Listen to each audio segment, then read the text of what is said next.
मन को मितरक देखी के मत माने विश्वास। साधु तहाँ लो भया करे, जो लो पिंजर सांस कबीरा, जो लो पिंजर सांस।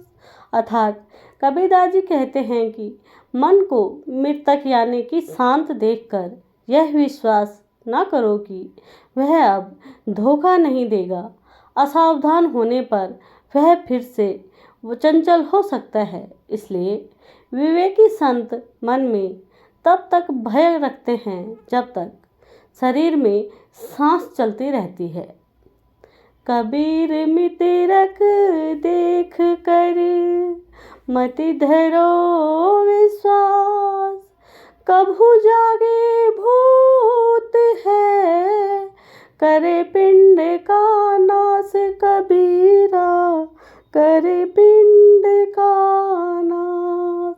अर्थात कबीरदास जी कहते हैं कि ये साधक मन को शांत देखकर निडर मत हो, अन्यथा वह तुम्हारे परमार्थ से मिलकर जागृत होगा और तुम्हें परपंच में डालकर पतित करेगा।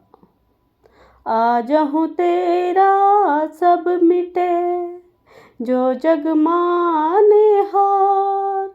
घर में झजरा होत है, सो घर डारो जार कबीरा, सो घर डारो जार। अर्थात कबीरदास जी कहते हैं कि आज भी तेरा संकट मिट सकता है यदि संसार में हार मानकर निर्भिमानी हो जा।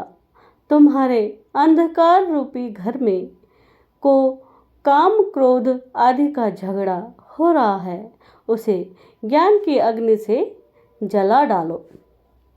सत्संगति है सूप जो, त्यागे फटकी असार। कहे कबीर गुरु नाम ले, पर से नहीं विकार कबीरा, पर से नहीं विकार। अर्थात कबीरदास जी कहते हैं कि सत्संग सूप के ही समान है। वह फटक कर संसार का त्याग कर देता है। तुम भी गुरु से ज्ञान लो, जिससे बुराइयां बाहर हो जाएंगी। पोथी पढ़ी पढ़ी जग मुआ, पंडित भया न कोय। ढाई आखिर प्रेम का, पढ़े सो पंडित होए कबीरा, पढ़े सो पंडित होए।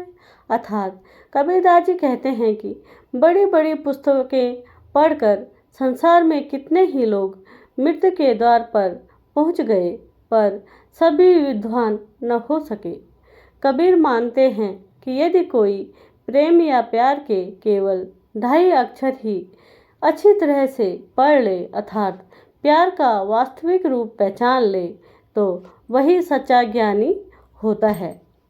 बुरा जो देखन में चला, बुरा न मिलिया को। जो दिल खोजा अपना, मुझसे बुरा न कोई कबीरा, मुझसे बुरा न कोई। अर्थात जब मैं इस संसार में बुराई खोजने चला तो मुझे कोई बुरा न मिला। जब मैंने अपने मन में झांक कर देखा तो पाया कि मुझसे बुरा तो इस संसार में कोई नहीं है। साधु ऐसा चाहिए, जैसे सूप सुभाए। सार सार को गही रहे, थोता दे उड़ाए कबीरा, थोता दे उड़ाए। अर्थात कबीरदास जी दोहे के माध्यम से कहना चाहते हैं कि इस संसार में ऐसे सज्जनों की ज़रूरत है जैसे अनाज साफ करने वाला सूप होता है, जो सार्थक को बचा लेंगे और निरर्थक को उड़ा लेंगे। तिनका कभू ना निंदिया